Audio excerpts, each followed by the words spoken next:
All right, so this is a situation that's developing right now. The Tshwane Council, still in session, but just outside, a tense situation seeming to be developing with a large group of EFF protesters under heavy police guard. Police firing rubber bullets after they blocked all exits, threatening that no one would go home if the mayor didn't change his mind on salary increases. They want Mayor Cilliers Brink to reinstate workers who were fired several weeks ago. Let's get the latest for you now from SABC News reporter Patricia Visagie, who is at Tshwane House.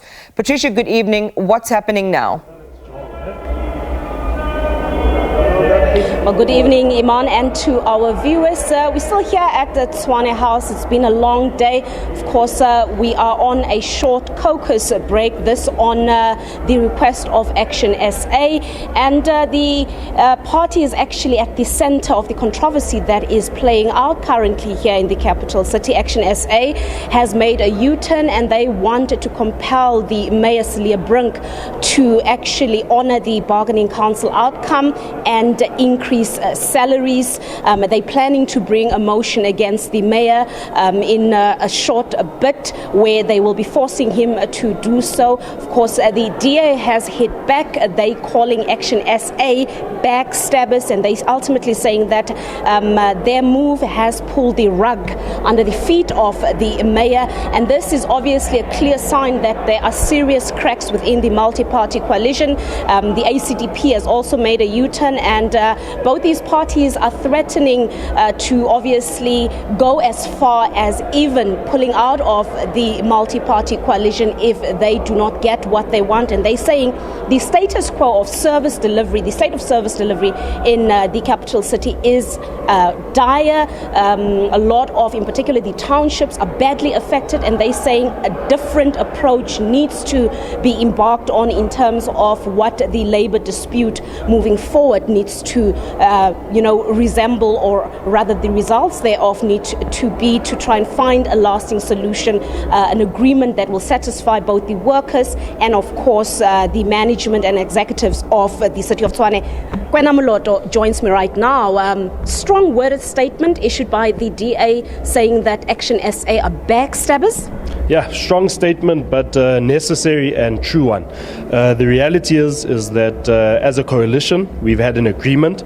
Throughout this process, we've made every decision in consultation with Action SA and all coalition partners. And when we voted for this budget that included a 0% increase, Action SA MMCs were consulted, and Action SA councillors voted. Now, we see their U-turn today as stabbing us in the back and essentially a de facto motion of no confidence inside our mayor. The reality is that this decision and this motion, if allowed to pass, could have massive impact on the finances of our city.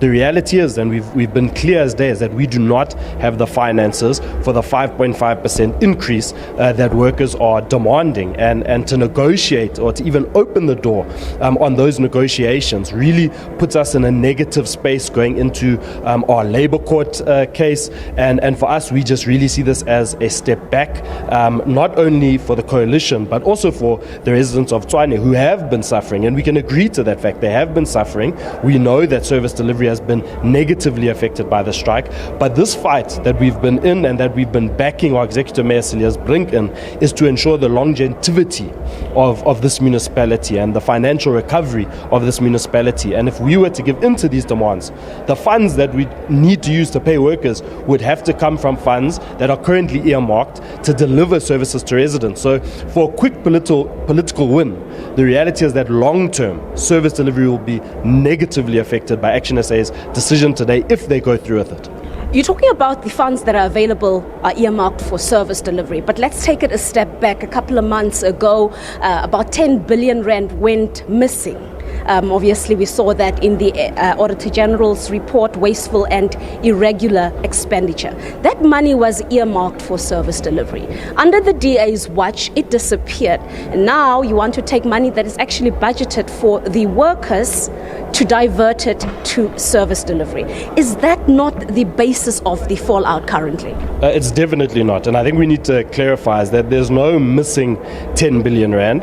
That 10 billion rand was just deemed fruitless and and wasteful expenditure or expenditure that was done unlawfully. So if we deviate, for example, that would go into the Auditor General's report as fruitless and wasteful expenditure or illegal expenditure. But it doesn't mean that money has disappeared into thin air. There's a clear paper trail of where that money has gone. It's really down to deviations. This issue isn't about that 10 billion. This is about a budget that we currently have that's already underfunded by 3 billion and a request for us to add an extra 600 million rand to that budget, which is just not sustainable. But I think it's very important that we clarify that 10 billion, it's not missing money. It's money that is accounted for. It's just money that was spent either through fruitless and wasteful expenditure or that was spent illegally as per the MFMA. Well, certainly time is up, but of course, as I said, the situation continues here. You'd remember that there's another issue that is also brewing, and that is of Deputy Mayor. Action SA saying that they want an executive position, and the Mayor ultimately now having to maneuver to ensure that there is the position of a Deputy Mayor. Opposition parties left fuming, saying that there is no money to have an extra executive in the city, when in particular they're not paying the workers. We toss it back. Patricia, it's already been a long day, as you've said. Is it bound to be a long night as well? It doesn't look that.